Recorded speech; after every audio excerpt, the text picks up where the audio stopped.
Boku no Hero Academy acabou se tornando um dos meus animes preferidos dessa década. Se você gosta de animes shonen, você não pode perder esse anime. Mas uma das coisas mais impressionantes dele é a quantidade de heróis que realmente são muito carismáticos e muito bem aproveitados.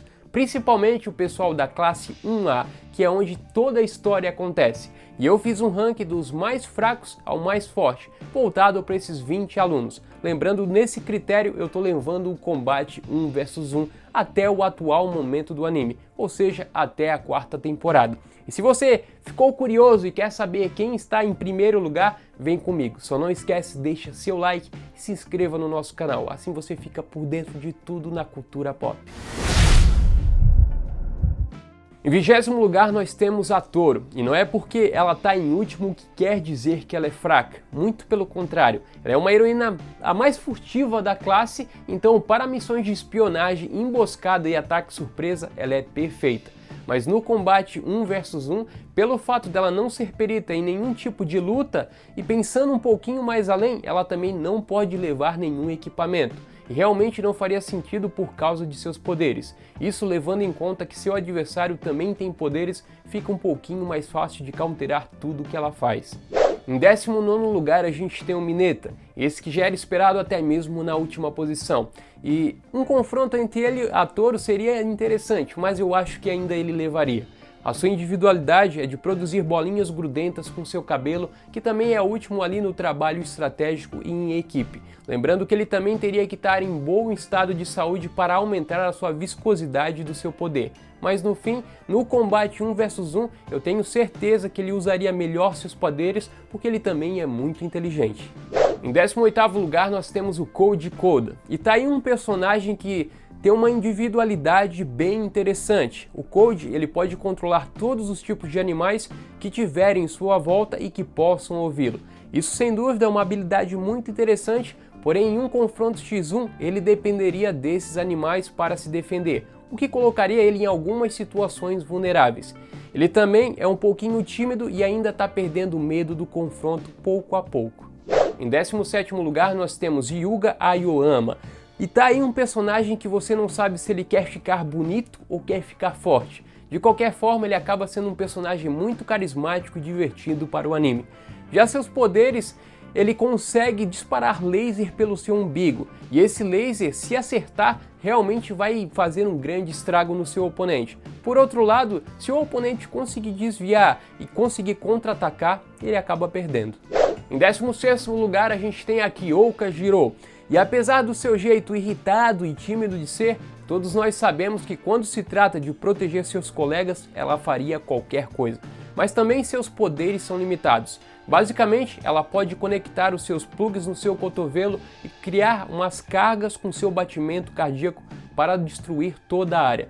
Eu sei que parece ser um poder muito destrutivo, e mas no anime ele é usado o tempo todo ali para espionagem porque ela consegue prever movimentos em área de determinados inimigos. Em 15º lugar nós temos Mizou Choji, e esse é um dos personagens que vai ter mais espaço na história e vai acabar ficando muito mais forte. Mas até a 4ª temporada ele não se destacou tanto nos combates. O seu ponto forte é o combate corpo a corpo, onde ele se destaca pela força. E isso, misturado com a sua individualidade de replicar parte do seu corpo, pode ser uma combinação mortal se ele conseguir te acertar. Claro que, se o seu adversário conseguir manter distância e tiver uma individualidade que possa arremessar coisas nele, acaba se tornando um counter de seus poderes. Agora vamos para minha personagem favorita em 14º lugar, a Tsuyu. Ela acaba se destacando pela inteligência, técnica e cooperatividade. A Tsuyu é como um sapo, ela pode saltar a uma enorme distância, ela pode grudar, se locomover pelas paredes, ela pode usar da sua língua para atacar e também carregar uma pessoa, o que dá muito poder de combate para ela. Sem falar na camuflagem, e esse poder todo misturado com uma inteligência, galera, pode ser mortal. Seu ponto fraco acaba sendo frio e em lugares muito congelantes ela fica vulnerável, mas debaixo d'água ela é praticamente imbatível. Em 13º lugar nós temos o Hanta, e quando você vê a sua individualidade pela primeira vez, você pode dizer que é algo besta. Por outro lado, ele é um dos personagens que mais cresceu nessas primeiras temporadas. Ele pode soltar fitas pelo seu cotovelo. Assim, ele pode se locomover ao estilo Attack of Titans, rápido, mortal, indo com tudo para cima de seu oponente. E caso ele consiga enrolar seu oponente em sua fita e seu oponente não tiver a força suficiente para sair, o combate finaliza por aí mesmo. Sua única limitação é que ele não pode soltar tantas fitas assim e ele acaba talvez perdendo o controle e ficando vulnerável. Em 12º lugar a gente tem o Kaminari. Eu confesso para vocês que quando eu vi ele pela primeira vez eu tive a sensação que ele ficaria entre os top 5 da classe. Porém, na questão de poderes ele acabou me decepcionando um pouquinho, mas levando em conta que eu também esperava muito do personagem. Basicamente, ele é um super choque com poderes limitados, e quando ele exerce esse poder, ele acaba dando curto-circuito no seu cérebro. E aí você já sabe, acaba a luta.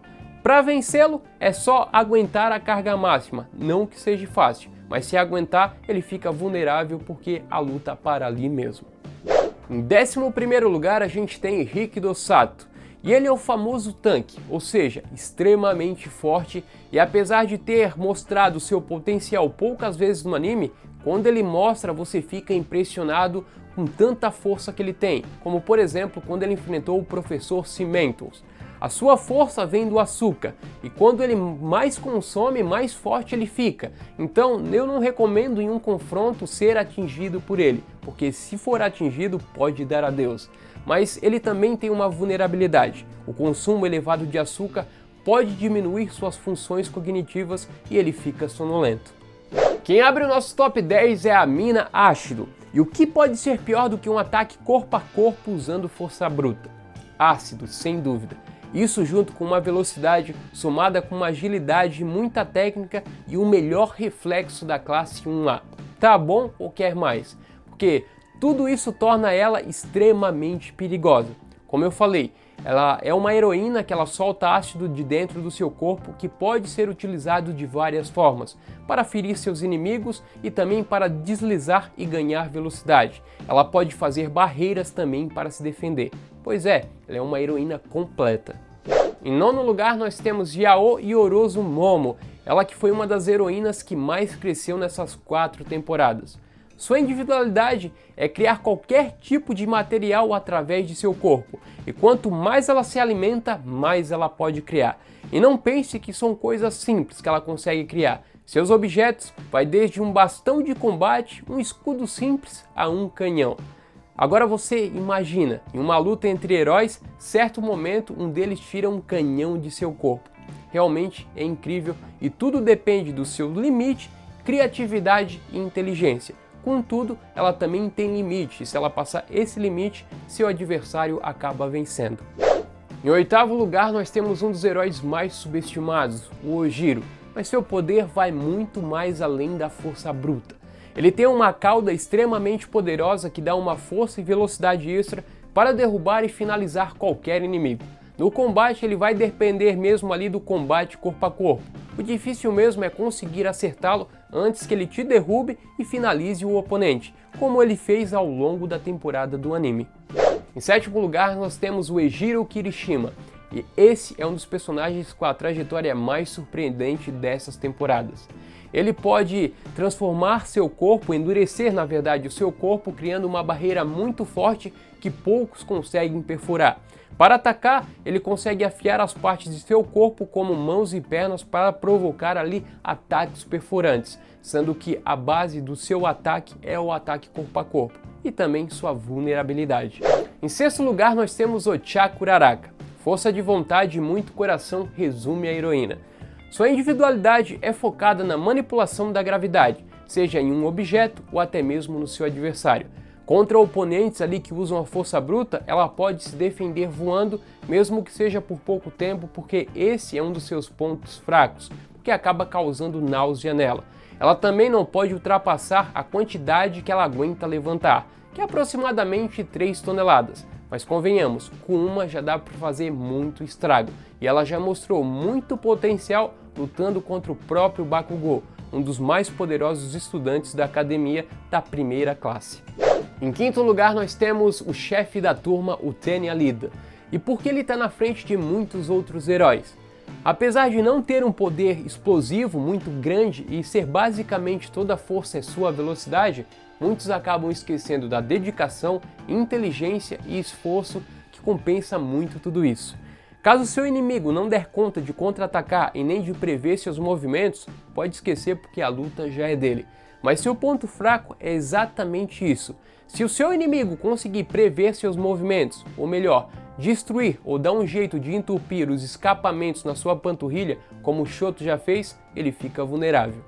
Em quarto lugar nós temos o Fumikage, ele que deve ser o personagem preferido de muita gente. Por outro lado, não tem como não gostar desse cara. Ele é o típico casca-grossa sombrio.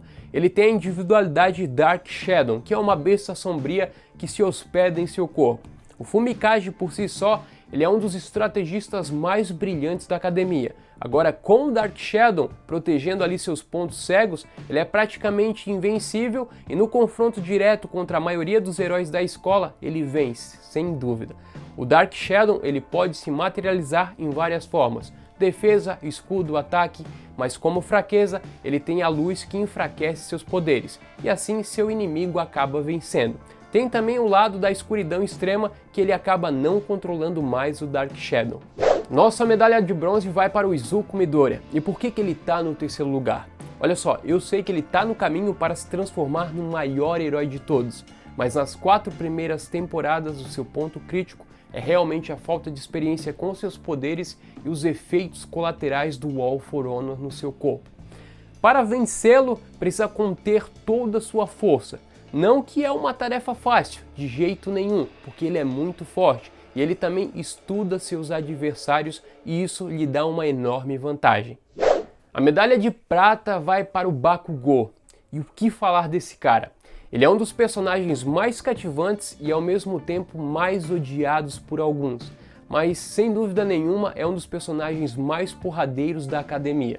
Sua individualidade causa explosões com a palma de sua mão, que serve para dar dano no seu inimigo, mas também para se locomover, esquivar e também para voar.